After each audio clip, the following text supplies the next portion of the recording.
Muito bem. Queridos, nós vamos dar continuidade, então, ao nosso estudo em Romanos. Bom, o livro de Romanos é dividido em algumas, de forma didática, né? Em algumas grandes partes, né? A primeira dela nós encerramos semana passada, que começa no capítulo 1, verso 1, até o capítulo 3, verso 20. De modo geral, desconsiderando a questão da introdução, Paulo se apresentando, falando que queria estar em breve com os irmãos em Roma, ele, quando entra no versículo 18, Paulo faz basicamente duas defesas de teses para com a igreja em Roma. Quais seriam essas duas grandes defesas de Paulo? Que todas apontam para um ponto só. Que tanto os gentios, que começa no capítulo 1, verso 18, e termina lá, quando termina o capítulo 1, no verso 32, que o gentio, ele é indesculpável por falar que não conhece a Deus, né? Ele aponta a culpa daquele que é não judeu, o gentio. Depois, a partir do capítulo 2, até então, ao verso 20 do capítulo 3, ele faz outra tese, que não somente o gentio é culpado diante de Deus, mas também quem é culpado? O judeu. O judeu também é culpado. E ele faz todo um desenrolar mostrando que a lei não é capaz de conduzir o homem à redenção, ao restaurar o relacionamento do homem com Deus. A lei, ao invés de redimir o homem, Paulo aponta que a lei faz o quê? Ela condena. Por que a lei condena? Porque ninguém consegue seguir a lei. Ok? E aí ele faz tantas outras detalhamentos, né, falando que o judeu tem vantagem? Tem algumas vantagens. Quais são as vantagens de ser judeu na perspectiva de Paulo, no capítulo 3 que nós vimos? Dele veio o quê? A lei, os profetas, né? Deles veio a promessa do Messias, dele veio Moisés, o pai Abraão, e por aí vai, né? Várias as vantagens. Mas que isso tudo não era suficiente para a salvação. Bom, posto isto, ele termina a primeira parte, então, do capítulo 3, no verso 20. Antes de começarmos, vamos pegar o verso anterior, o verso 20. Portanto, 3:20. Portanto, ninguém será declarado justo diante dele, baseando-se na obediência à lei. Pois é mediante a lei que nos tornamos plenamente conscientes do pecado. Ok? Ele encerra, então, essas defesas de tese, essas duas principais, que tanto o gentio como o judeu carecem de salvação, e aí ele vai agora tentar mostrar qual a solução da parte de Deus.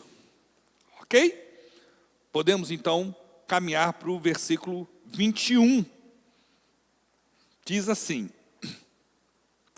mas agora, o que é esse agora? Mas agora que eu acabei minha tese, agora que eu consegui demonstrar para vocês, agora que eu concluí todo o meu raciocínio, por isso que começa uma etapa nova que os teólogos dividem, que essa nova etapa encerra-se no final do capítulo 4. Então, a segunda grande etapa de defesa de tese teológica de Romanos vai do versículo 21 do capítulo 3 até o final do capítulo 4. Então ele fala, mas agora se manifestou uma justiça que provém de Deus. Que justiça é essa, meus irmãos? Mas agora se manifestou uma justiça que provém de Deus. Que justiça é essa? Jesus, exatamente, ele está apontando para um conceito de que Deus é justo. E a justiça de Deus se manifesta aonde? Na pessoa de Jesus Cristo. É gozado que o conceito nosso de justiça, ele é, em certa parte, diferente de Deus. Porque nós queremos fazer o quê com os culpados? Que eles sejam condenados, punidos. Não é verdade? A gente quer que a justiça seja exercida, que os bons recebam honra, louvor e glória, e os maus recebam o castigo devido pela sua maldade. Não é este o conceito de justiça que nós temos? De certa forma, Paulo também fala sobre essa questão do conceito de justiça. Se bem que, queridos, a justiça na época de Paulo, tanto para os judeus quanto para os gentios, é muito diferente do que nós entendemos com justiça. Olha que coisa incrível. Hoje, eu tenho que ter cuidado aqui, tem um punhado de advogado hoje aqui, eu estou lascado. Né? Tem pelo menos 1, 2, 3, estou lascado, 4, né? Não passou na prova do AB, eu não estou preocupado ainda, não fez a prova do AB ainda. Né? Vai passar, né? Ele falou que as perguntas da prova são muito fáceis. Difícil é a resposta da pergunta. Ele falou comigo. Mas o negócio é o seguinte, né? Se alguém, irmã Mireuza, se alguém cometer um furto, seja, né, cometer um furto, um assalto, é possível que a justiça aplique uma pena muito diferente porque o sujeito é baixo ou alto, ou porque ele é mineiro, ou é paulista, ou é pernambucano, ou é do Rio Grande do Sul? Tem diferença para a justiça diante do ato? Não deveria ter. No nosso código, né? A primeira já acertei. Para o judeu, para o romano não era assim. Olha que interessante. O mesmo crime recebia penas diferentes. Por exemplo, o negócio antigamente era tratado com muito carinho, né? Normalmente era no chicote, né? Então, o sujeito era romano, ele não poderia ser chicoteado. O não romano, pelo mesmo crime, podia ser chicoteado. Olha que coisa interessante. O mesmo crime, dependendo da nacionalidade, ele recebia penas diferentes. Também no tribunal judeu, era a mesma coisa. Diante de um crime que fosse julgado por um judeu, o judeu receberia uma pena diferente de um não judeu. Então, esse conceito de justiça, Paulo está falando o seguinte: olha, meus queridos, a justiça de Deus é diferente, porque a justiça do homem, ela é imperfeita. Não é verdade? A palavra de Deus fala que a nossa justiça é o que para Deus? Um trapo de imundícia, né? Pelo que nós temos visto na nossa nação, mais do que nunca esse termo se aplica, né? Infelizmente, nós estamos vivendo um momento terrível no que tange à questão da justiça. Ele fala assim: agora que vocês entendem que tanto judeus quanto os gentios carecem de salvação, de redenção, se manifestou então uma justiça uma justiça verdadeira, completa, que não é tendenciosa como a de vocês são, homens pecadores, ela provém de quem? De Deus, independente da lei. Por que independente da lei? E ali, querido, você tem que ver na sua Bíblia que muito provavelmente a grafia desta palavra lei está em letra maiúscula. Toda vez que a grafia estiver escrito com letra maiúscula, se refere à lei o quê? A lei de Moisés. É a lei de Moisés. Independente da lei.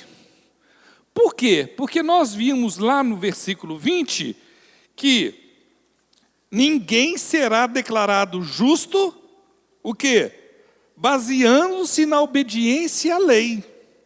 Pois, mediante a lei, que nos tornamos plenamente conscientes do quê? Que nós somos pecadores.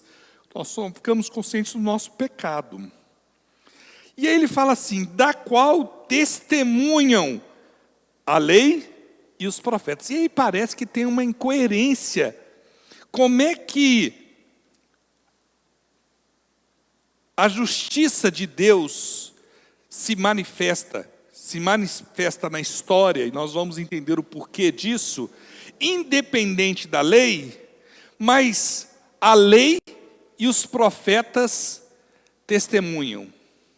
Se a justiça se manifesta independente da lei, por que a lei testemunha acerca da justiça de Deus?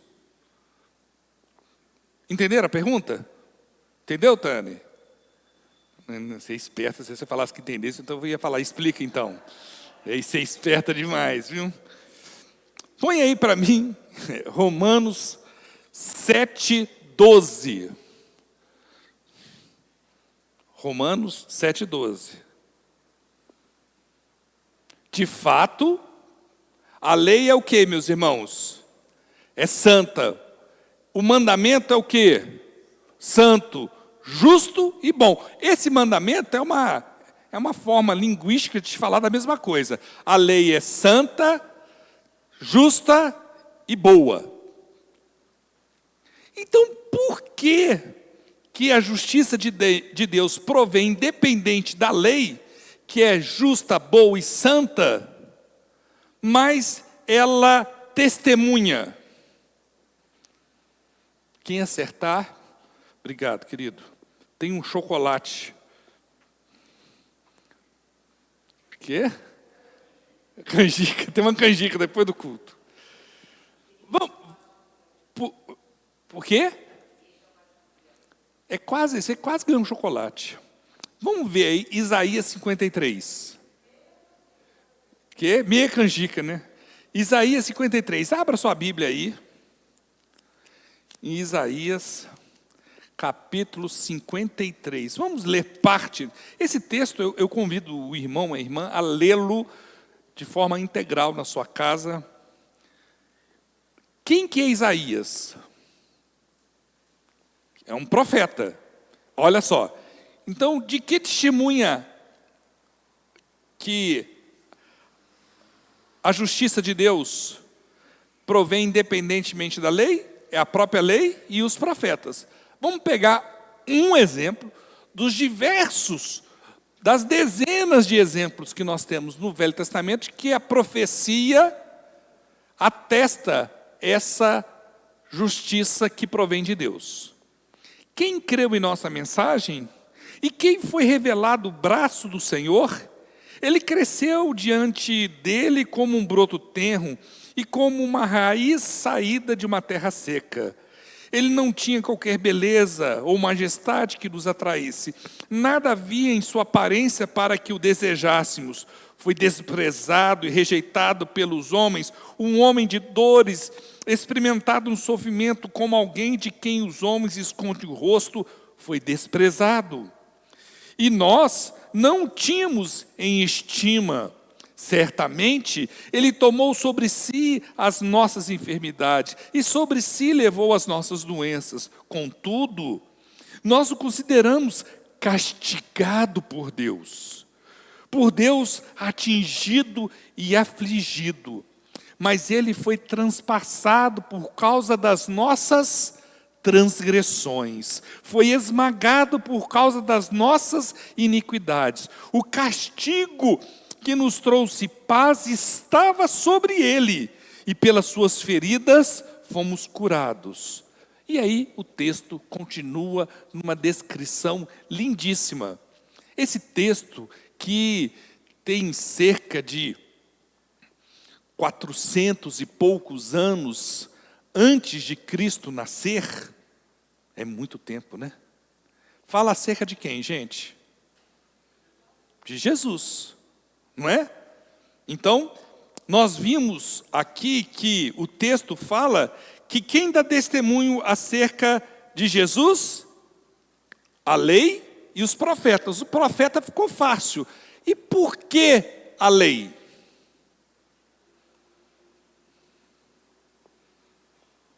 Porque eu dei a dica para os irmãos. Vamos abrir aí. Qual o texto que nós lemos na abertura do culto? Hebreus, capítulo 4. Hebreus 4.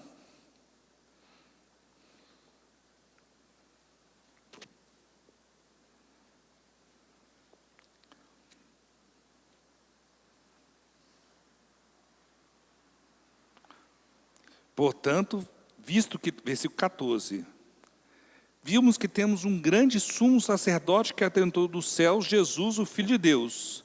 Apeguemo-nos com toda a firmeza à fé que professamos, pois não temos um sumo sacerdote que não possa compadecer-se das nossas fraquezas, mas sim alguém que, como nós, passou por todo tipo de tentação. Qual que está o segredo aí? Porém, por que a lei dá testemunho da justiça de Deus? Porque Jesus não pecou, ele cumpriu toda a lei. Olha que coisa simples, meus irmãos. O que dá testemunho, então, acerca da justiça de Deus? A lei e os profetas. Por que a lei? Porque Jesus cumpriu toda a lei. Se encontrou alguma mentira em seus lábios, como diz o texto de Pedro, algum engano na sua fala, algum ato que pudesse desaponá-lo, ele cumpriu então toda a lei. E os profetas falaram da sua vinda, que foi então manifesto na plenitude do tempo. Fechamos essa partinha aí? Estamos juntos? Versículo 22.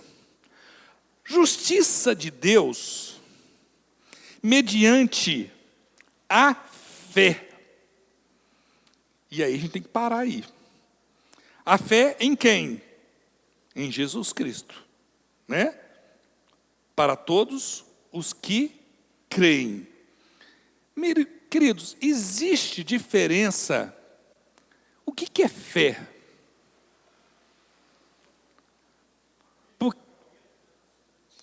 Hebreus 11.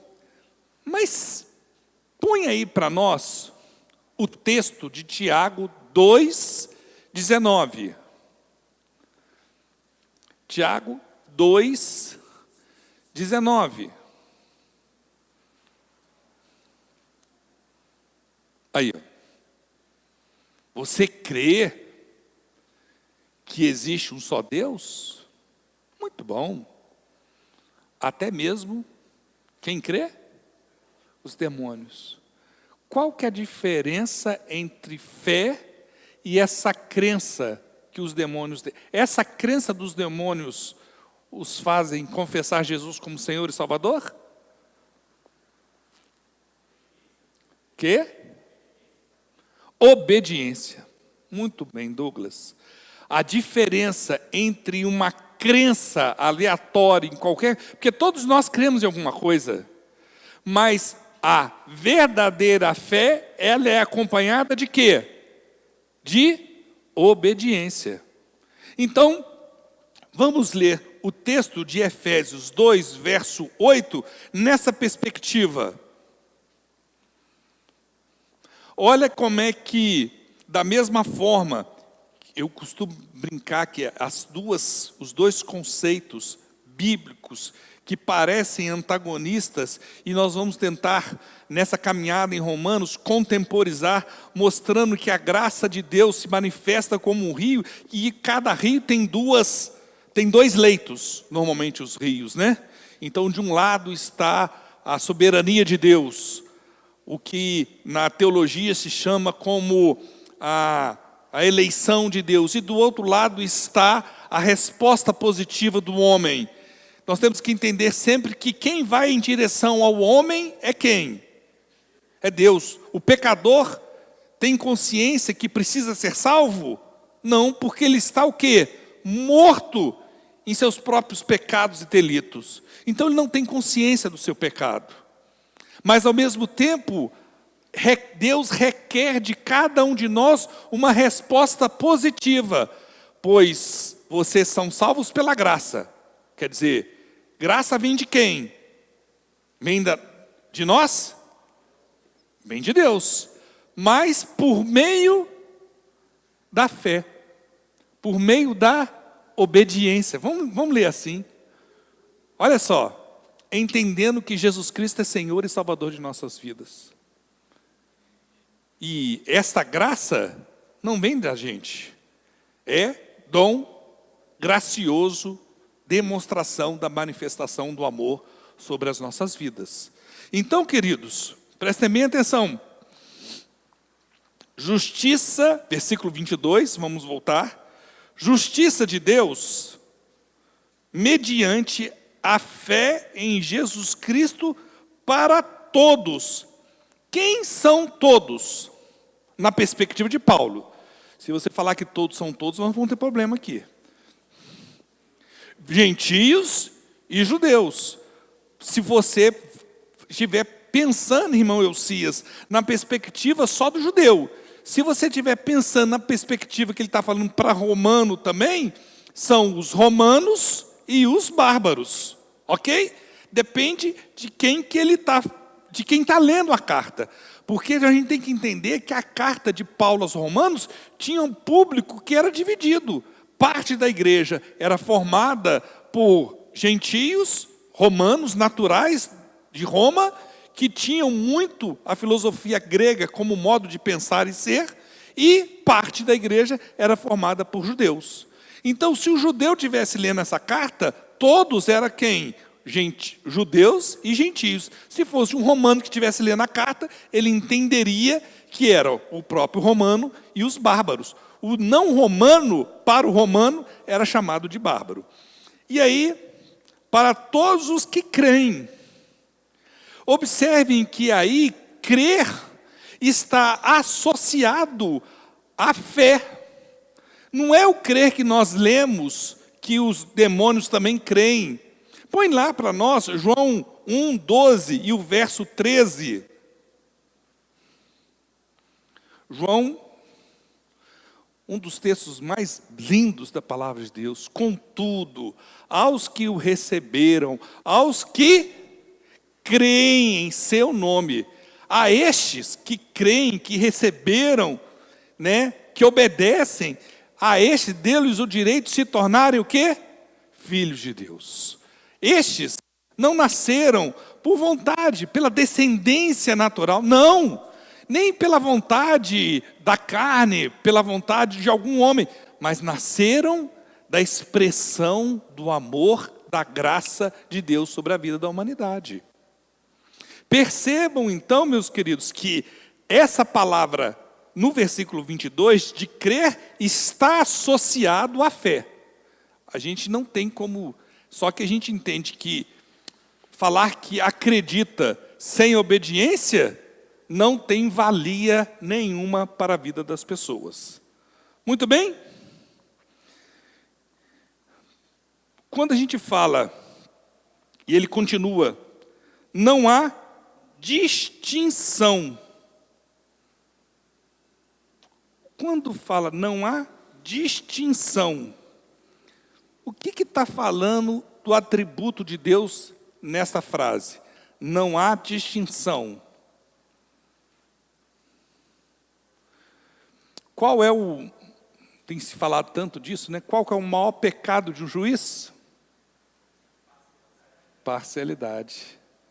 O que está falando? Que não há distinção. Em Deus não há parcialidade. Não há distinção. Tanto judeus quanto gregos, tanto romanos quanto bárbaros, dependendo da perspectiva, pois todos o quê? Todos pecaram. Quem que é esse todos então? De novo, meus queridos, depende de quem está lendo, né? Judeus e gentios, bárbaros ou romanos. E estão o quê? Destituídos. O que é estar destituído da glória de Deus? Quê? Afastado da glória de Deus? Retirados? Fora? Quem falou fora?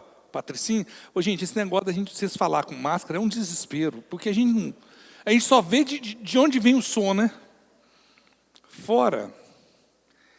Queridos, a palavra de Deus nos ensina que nós fomos o quê? Criados à imagem e semelhança de Deus.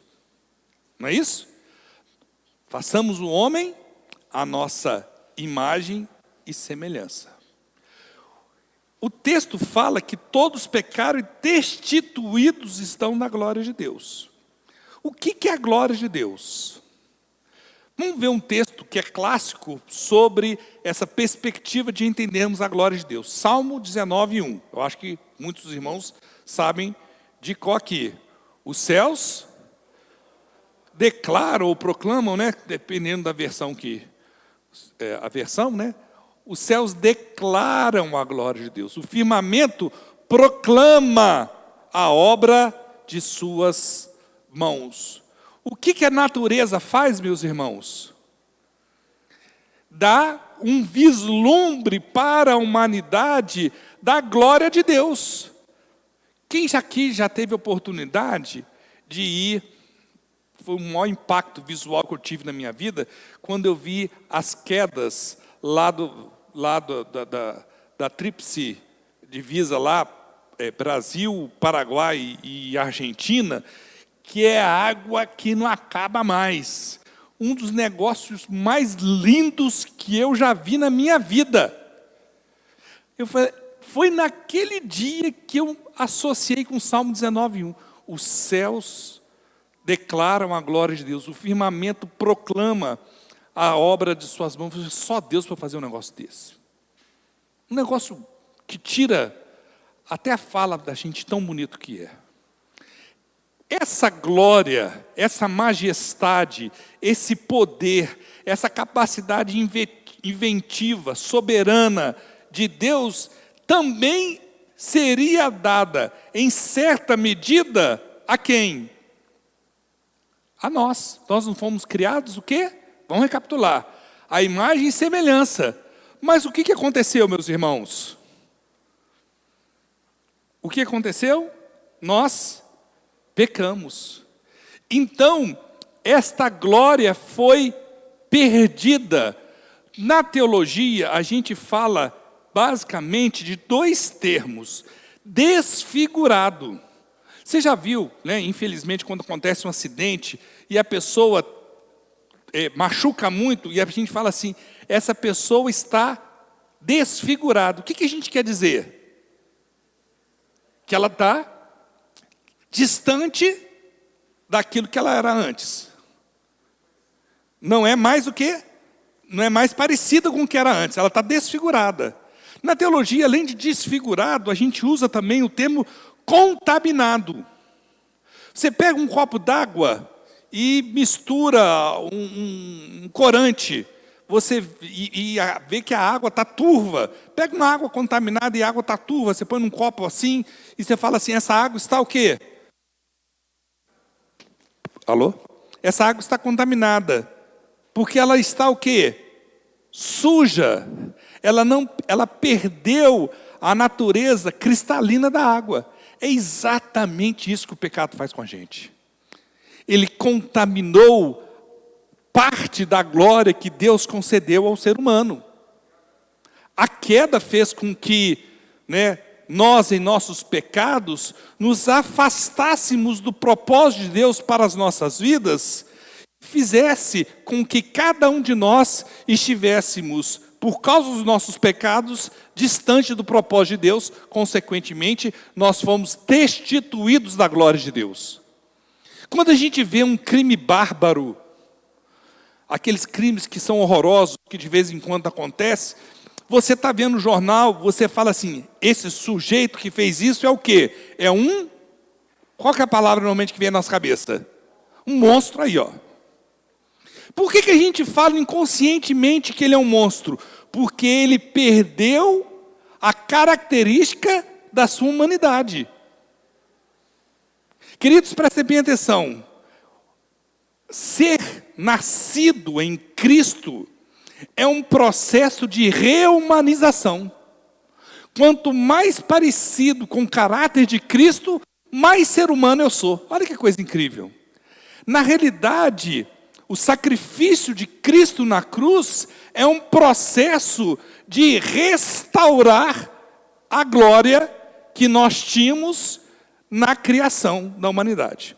Para tanto, eu queria ler com os irmãos 2 textos. 2 Coríntios 3,18. Olha o que Paulo fala para a igreja. E todos nós, com a face descoberta, contemplamos a glória de quem? Do Senhor. Segundo a sua imagem, estamos sendo o que, queridos? Transformados o quê? Com o quê? Com glória cada vez maior, a qual vem de quem? De Deus, do Senhor, que é o quê? O Espírito Santo. Qual que é a ação do Espírito Santo, que a gente chama de processo de santificação na vida do cristão? É se permitir ser mudado o nosso caráter, para que cada vez mais, numa caminhada cristã, a gente seja mais parecido com Cristo. Com isso, cada vez mais teremos mais glória de Deus sobre as nossas vidas. Resplandeceremos, iluminaremos a humanidade com a glória que pertence a Deus e que nós perdemos em função dos nossos pecados. Esse processo, ele tem fim na vida do cristão? Não, não tem fim. Tem fim. Quando que é o fim desse? Em 2 situações. Quando nós partirmos, ou quando o Senhor voltar. Em alguma dessas situações, aqueles que aceitaram, confessaram a Jesus como Senhor e Salvador de suas vidas, chegarão à seguinte estatura. Olha só o processo de glorificação do homem. 1 João 3,2. Amados, bem fala de João mesmo, Amados, agora somos filhos de Deus e ainda não se manifestou o que a gente vai ser na realidade. João está falando. Eu não sei, mas sabemos que quando ele se manifestar, quando Jesus voltar, seremos o que, queridos? Semelhantes a ele, pois o veremos como ele é. Isso implica em ter glória, queridos? Quando você lê agora, pois todos pecaram e estão destituídos da glória de Deus, eu acho que você tem um discernimento agora melhor sobre esse texto. Ok? Sendo justificados, e aí a gente vai ter que parar de novo. Justificado. O que é justificado? O que é justificado? Esse termo é um termo jurídico da época do Império Romano. Paulo se apropria desse termo para mostrar que nós estamos diante de um grande tribunal do qual... Nossa, estou lascado. Então, vamos passar uns minutinhos, viu, meus irmãos? Do qual nós estamos sendo julgados. E aí, no Império Romano, quando alguém ia diante de um tribunal e era considerado inocente, ele recebia uma madeirinha, e essa madeirinha é chamada justificado. E vinha, inclusive, com o número do processo. Olha que coisa incrível que tinha no Império Romano. Quando alguém falava assim, você é culpado por aquilo, o cara tirava a tabuinha e falava assim, não sou não, eu estou justificado. Paulo se pega essa ideia, falando que em Cristo Jesus nós fomos o quê? Justificados. Significa que nós nos tornamos justos. Nós nos tornamos justos? Em Cristo Jesus nós não pecamos. Quem dera, né, meus irmãos? Já pensou? Paulo não escreveria nunca, miserável homem que sou. Você lembra do texto? E ele fala assim, o que eu quero fazer, eu não faço. Né? Mas o que eu não quero fazer, eu sou bom à beça nisso. Não é isso? Versão João Marcos, revista atualizada. Querido, justificados não significa que nós nos tornamos justos, mas sim que Deus nos declara o quê? Sem culpa. Não há culpa mais sobre nós. E aí entra um grande problema. Isso é justiça? E aí entra um grande problema dentro da teologia. Mas que justiça é essa? Que o culpado, o réu confesso, é declarado o quê? Inocente. Sem culpa. Não cria um nó na nossa cabeça? Vamos continuar, que daqui a pouco nós vamos entender esse nó. Sendo justificados, de que forma, queridos? Gratuitamente, por quê? Por sua graça. Nós vimos aí, nós somos salvos pela graça de Deus. Por meio da redenção que há em Cristo Jesus. Esse termo, redenção no grego, Paulo emprega o termo jurídico quando um escravo era liberto. Olha que coisa incrível, queridos. Nós vamos ver isso mais no capítulo 6. O mesmo termo que era usado para, vamos falar, a liberdade dada a um escravo, é o termo que Paulo usa aqui, redenção. Pois, como se ele tivesse assim, por meio da liberdade, da escravidão que nós vivíamos, dessa liberdade, ela é atribuída através de quem? Ela é dada de graça, essa justificação é dada através de quem? Jesus Cristo. Vamos continuar para a gente amarrar todo o conceito. Deus o ofereceu, versículo 25, ofereceu quem então? Jesus Cristo, tá? Deus o ofereceu, Jesus Cristo, como sacrifício para propiciação. Aí para tudo. A gente precisa entender isso, a manifestação da glória de Deus na história da humanidade. Olha que coisa incrível, queridos. Abra a sua Bíblia em Levítico 16, 11 a 16. Levítico 16. Quê? 11 a 16. Vamos ler aqui. Arão trará o novilho como oferta por seu próprio pecado. Então, o sacerdote fazia primeiro um sacrifício. Por qual pecado? Pelo seu pecado. Para fazer propiciação por si e por sua família. E ele o oferecerá como sacrifício pelo seu próprio pecado.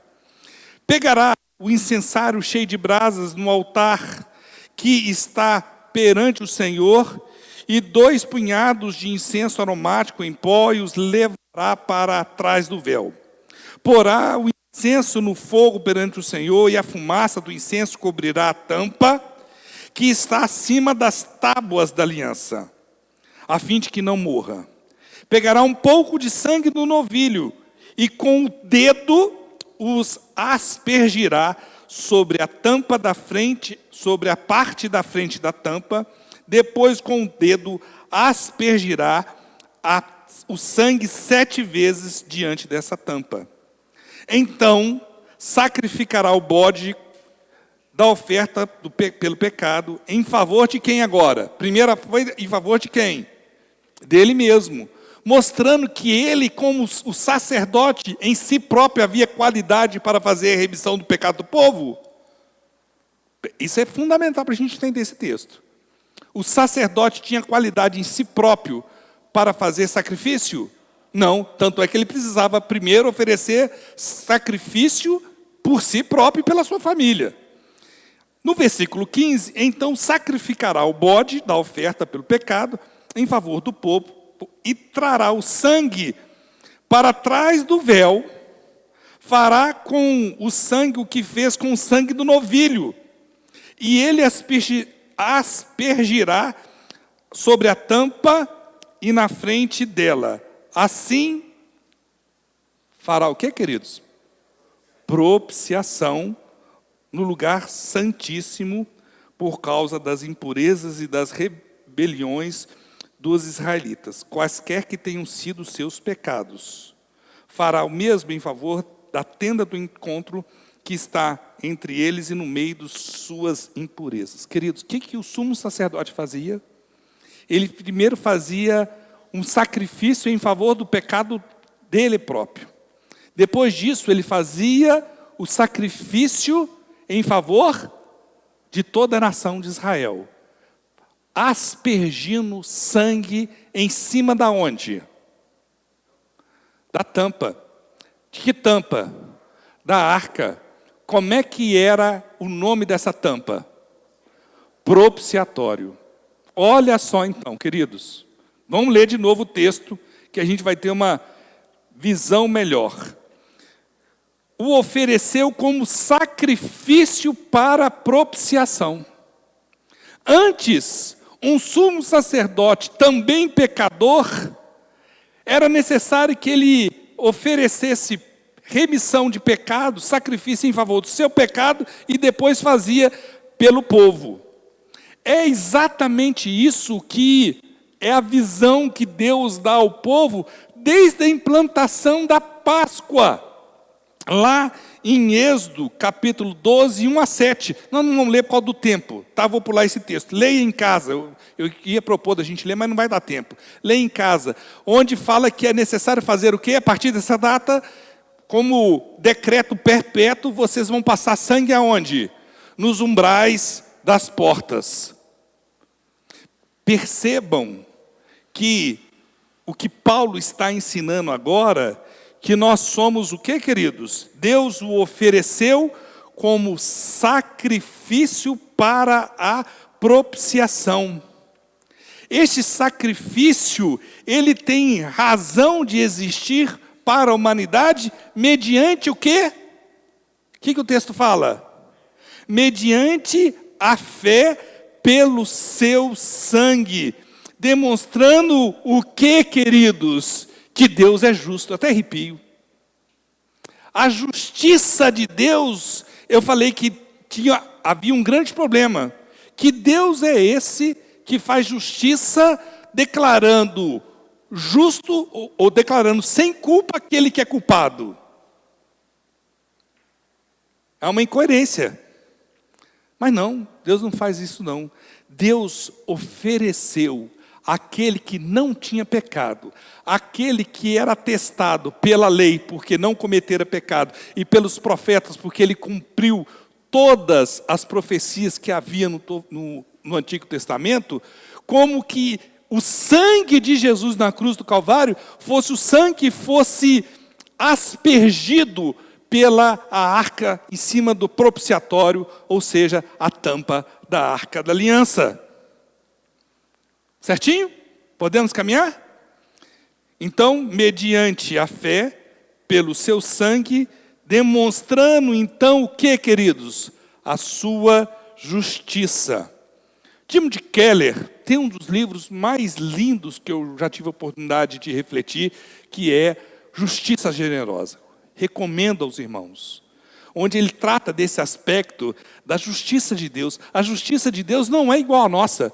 Nós queremos ferro, como é que é? Olho por olho, dente por dente. A justiça de Deus é o seguinte: você é culpado. É necessário que pague esse preço. eu vou mandar o meu filho para pagar em favor do seu pecado. É maravilhoso demais o amor de Deus, a graça de Deus para com a humanidade. Essa é a justiça generosa de Deus. A justiça de Deus foi cumprida em Cristo Jesus. Vocês lembram, lá em Mateus 27, 46. Mateus 27, 46. Jesus estava crucificado. Instantes antes dele morrer, o que ele falou? Por volta das 3 horas da tarde, Jesus bradou em alta voz: Eloi, Eloi, lama sabachthani. Isso aí, meus irmãos, é aramaico, né? Que significa: meu Deus, por que me abandonou? Olha a justiça de Deus, cara, é incrível isso. A justiça de Deus sendo cumprida na separação entre Deus Pai e Deus Filho, que viviam em plena harmonia através da eternidade, e isso foi quebrado. Essa harmonia, essa comunhão, essa unidade que havia entre Deus Pai e o Filho foi quebrada em favor de cada um de nós, para que o preço que era necessário ser pago para que a justiça de Deus fosse cumprida não em nós, mas através de seu Filho, para que assim nós tivéssemos então livre acesso a Deus. É por isso, queridos, que em Hebreus capítulo 9, verso 11 a 15 diz o seguinte: Hebreus 9, 11 a 15. Quando Cristo veio como sumo sacerdote dos benefícios agora presentes, ele adentrou o maior e mais perfeito tabernáculo, não feito pelas mãos do homem, como fora o que nós estávamos lendo lá em Levítico. Ok? Isto é, não pertencente a esta criação. Não por meio de sangue de bodes e novilhos. Olha só, queridos, olha aqui a harmonia que é em toda a palavra de Deus. Não com sangue de bodes. Você viu o sangue de bode que era necessário ser oferecido em favor dos pecados dos sacerdotes e depois de todo o povo? Mas pelo seu próprio sangue. Ele entrou no lugar santíssimo de uma vez por todas e obteve eterna redenção. Ora, se o sangue dos bodes e de touros e as cinzas de uma novilha espalhada sobre os que estão cerimonialmente impuros os santificam, de forma que se tornam exteriormente puros, quanto mais o sangue de Cristo, que pelo seu Espírito eterno se ofereceu de forma imaculada a Deus, purificará a nossa consciência dos atos que levam à morte, para que sirvamos ao Deus vivo. Que coisa incrível, né, gente? A harmonia de toda a palavra da Bíblia, que foi escrito no transcorrer de 1500 anos, por mais de 40 pessoas, como é que ela é extremamente harmônica. Deixa eu ver o horário aqui.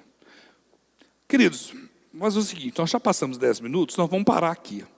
Porque em sua tolerância, só dá como é que diz antigamente, cenas do próximo capítulo, né? No versículo, continuando, nós vamos pegar na justiça, mas quando ele diz assim: em sua tolerância, havia deixado impunes os pecados anteriormente cometidos. Você já parou o que é isso, para pensar o que é isso? Em sua tolerância, havia deixado impunes os pecados anteriormente cometidos. Quebrei a cabeça para estudar esse trem. Foi, Patrícia? Patrícia chegou lá no gabinete, estava com o cabelo até em pé, assim, de tanto que eu estudei sobre isso. Mas é bom demais. Eu quero estudar isso com calma com os irmãos semana que vem, a partir da perspectiva desse texto e outro texto de Paulo em Gálatas capítulo 4. Fica de para casa aí, leia o capítulo 4 de Gálatas e a gente pega a partir em sua tolerância, porque eu quero fazer isso com mais calma. Combinado? Então você sabe o que é a justiça de Deus. Como é que a justiça de Deus se manifestou? Através do sacrifício do seu Filho em favor dos nossos pecados. A lei, ela tem problema? Não, ela não tem problema. Ela é santa, boa, perfeita. Onde que está o problema? Somos nós.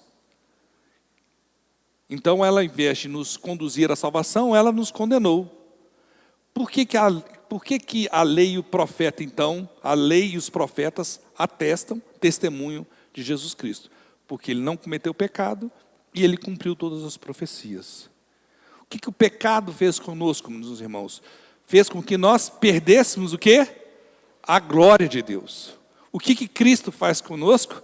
Ele nos reumaniza, fazendo com que a glória de Deus seja dada a cada um de nós, até que o dia que nós seremos semelhantes a Ele. Belíssimo, né? Belíssimo. Esse texto é fantástico. Muito bem, muito obrigado pela presença de cada um dos irmãos, pela paciência, né? E quarta-feira que vem nós continuamos esse texto maravilhoso. Vamos orar para encerrar?